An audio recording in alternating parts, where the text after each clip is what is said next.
Pinocchio is caught by a farmer, who uses him as a watchdog for his chicken coop.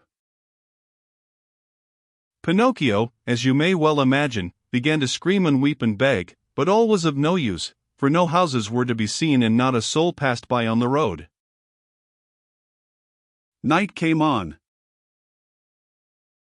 A little because of the sharp pain in his legs, a little because of fright at finding himself alone in the darkness of the field, the marionette was about to faint, when he saw a tiny glowworm flickering by. He called to her and said, "Dear little glowworm, will you set me free?" "Poor little fellow," replied the glowworm, stopping to look at him with pity. "How came you to be caught in this trap?" "I stepped into this lonely field to take a few grapes and—" "Are the grapes yours?" "No." "Who has taught you to take things that do not belong to you?" "I was hungry." "Hunger, my boy, is no reason for taking something which belongs to another." It's true," cried Pinocchio in tears. "I won't do it again." Just then, the conversation was interrupted by approaching footsteps. It was the owner of the field, who was coming on tiptoes to see if, by chance, he had caught the weasels which had been eating his chickens. Great was his surprise when, on holding up his lantern, he saw that, instead of a weasel, he had caught a boy.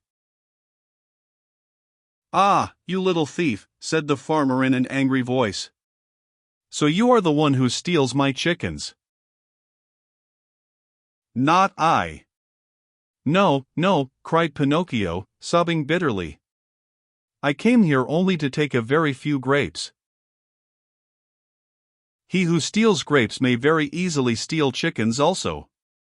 Take my word for it, I'll give you a lesson that you'll remember for a long while." He opened the trap, grabbed the marionette by the collar, and carried him to the house as if he were a puppy.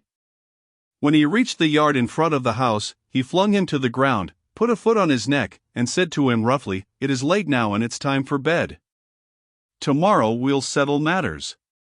In the meantime, since my watchdog died today, you may take his place and guard my henhouse." No sooner said than done.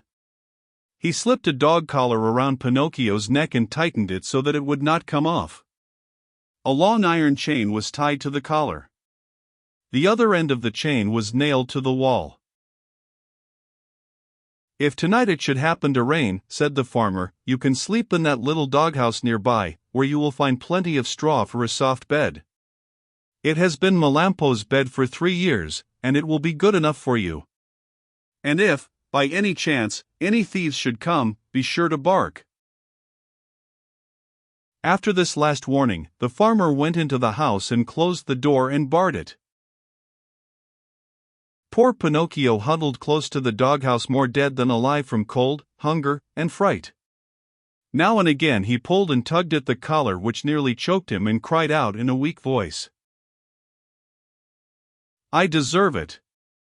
Yes, I deserve it. I have been nothing but a truant and a vagabond. I have never obeyed anyone and I have always done as I pleased. If I were only like so many others and had studied and worked and stayed with my poor old father, I should not find myself here now, in this field and in the darkness, taking the place of a farmer's watchdog. Oh, if I could start all over again. But what is done can't be undone, and I must be patient." After this little sermon to himself, which came from the very depths of his heart, Pinocchio went into the doghouse and fell asleep.